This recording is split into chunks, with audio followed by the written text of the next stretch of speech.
Hey guys, Foxdrop here with a video on why and when to be doing the Wight camp, the newest jungle camp. So for this video, firstly I'm going to dive into the theory side of things, so like the benefit of taking it and stuff like that. And then I'm going to dive right into the more specific details of when to be taking it away, when you want to be taking down that Wight camp. So there are two major benefits of the introduction of this new Wight camp. The first of those is that you now get an extra camp when lanes inevitably start taxing your jungle. That means that in mid game and late game, when laners come out of the lane phase and they start taking away all your jungle, you now have an extra camp to take away so that you at least have something to farm when that's happening. Now there is a bit of a misconception here. Just because there's an extra camp doesn't mean that the jungler now has an extra camp's worth of gold. That really doesn't happen ever, really. No jungler can really take advantage of all four camps. No jungler is fast enough to clear every single camp in a rotation. In most instances, if not all instances, the jungler will only be able to take away 3 camps before that first camp will respawn again. And the second big benefit of this new Wight camp is a geographical one. Now you can stay in one certain side of the map without losing too much farm. For example, if you are blue side, so on the left side, and you want to stay around the top lane, you can now farm up the Wight, you can now farm up your wolves without losing too much gold. You can stay around that top lane without denying yourself all the farm from only having one camp. So really they're just the two biggest points as far as the theory side of Wight camp goes, and now I just want to talk a bit about the detail of when you want to be taking it away. Now in my opinion, the Wight camp is the hardest jungle camp for you to be taking away, especially early on into the game. The biggest reason for this, I feel, is that because it is a single creature camp. That means there are no mini minions around surrounding it. It has no friends.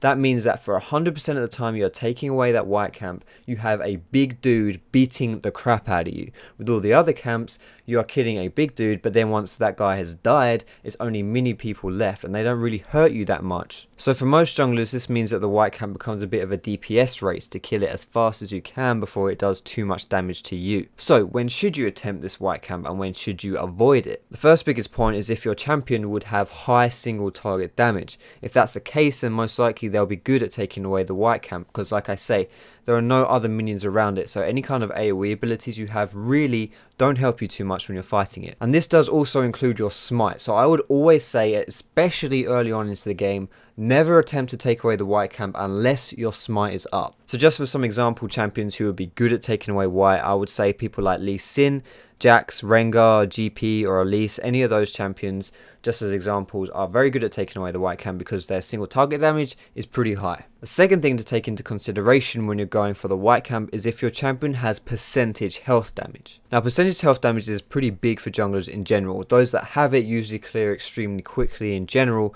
because a lot of the jungle creeps have huge amounts of health, and the Wight camp is no exception. The idea of percentage health damage is really quite simple. The more health something has, then the more damage you do to it. And again, because the Wight camp is a solitary creature, it has huge amounts of health. So people who have this percentage health damage, like Elise, Mundo, Vi and Kha'Zix, are all very good at taking away the Wight camp. And my final point of advice that I'd like to give you about taking away the Wight is that I really don't recommend doing it early on into the game. There are very few examples of where I would say that it's a good idea to be taking it away over a different camp. I would say 99 10s out of 100 it is a much better idea to take away the wolves as opposed to the Wight if you have that choice. Once your champion gets some levels and you get a bit into the game and you can improve your clear speed and you're not really fragile and weak with no items, then taking away the Wight camp isn't too hard. And so that's basically all I wanted to say on this topic. So I hope you found the video useful, guys. If you did, feel free to give it a thumbs up